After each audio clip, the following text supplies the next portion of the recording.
Celebrations అన్నీ కూడా చాలా బాగా చేశారు. హలో సార్, ఈరోజు ప్రోగ్రామ్స్ ఎట్లా?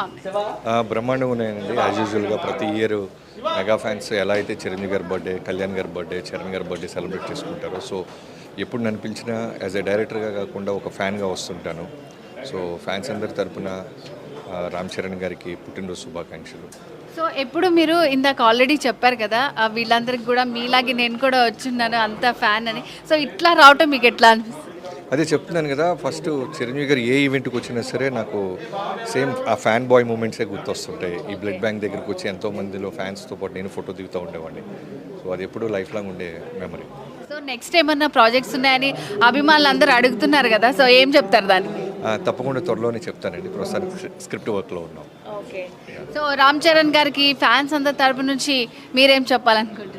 హ్యాపీ బర్త్డే రామ్ చరణ్ గారు. ఓకే, మీరందరూ కూడా ఒకసారి రామ్ చరణ్ గారికి happy birthday. Thank you so much sir.